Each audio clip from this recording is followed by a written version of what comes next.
Okay, we didn't discuss who would go first, but I'll jump in. So I'd like to introduce Ardis. She lives in San Francisco, and USA, and she started in Second Life in December 2008. So in some ways, she's an old timer, but she was saying that she hasn't been actively here now for a long time, and so she's returned.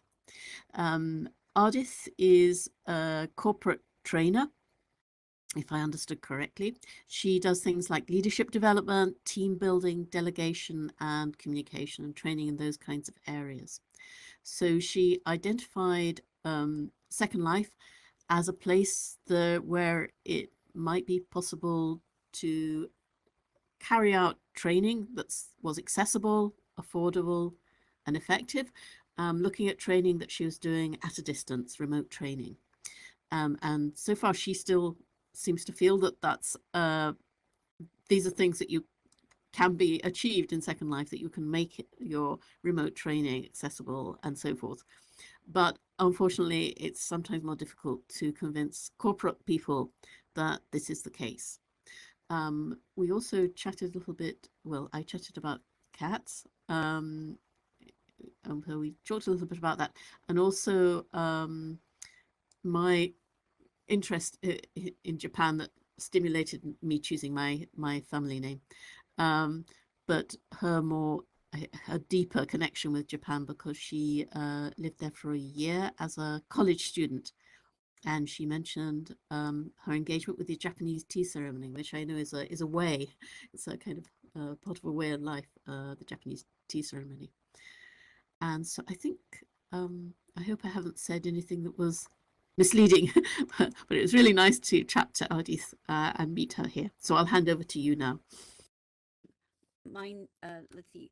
I had an interesting conversation with Sheila, who actually I've seen. I used to be a denizen of Second Life years ago, and I know I've run across the name before, but we'd never met. And my last name is Kincaid Yoshikawa because my husband's Japanese. So that's how we met. I found out that she's been in Second Life since 2007, which is a pretty long time. She lives in Sheffield and London in the United Kingdom, and um, is currently her main professional role here is as a leader of the Virtual Worlds Education Roundtable, which I'd like to learn more about.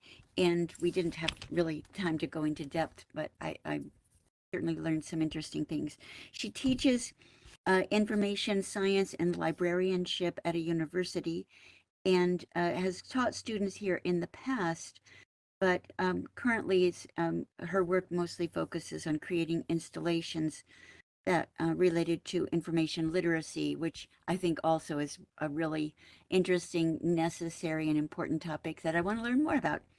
And she has a cat cafe, which I find really interesting. I told her when I was in Seattle for Christmas, we went to a Starbucks and found there was somebody sitting at a window table with her cat next to her on a leash, and she was feeding it snacks as she was sipping her coffee, which generated a lot of interest and was pretty unexpected. The cat was very calm. So I think visiting her cafe would be a good idea too. So yeah, that's mostly what I learned, and it was a nice opportunity to meet somebody like that I've said I had seen around for quite a while.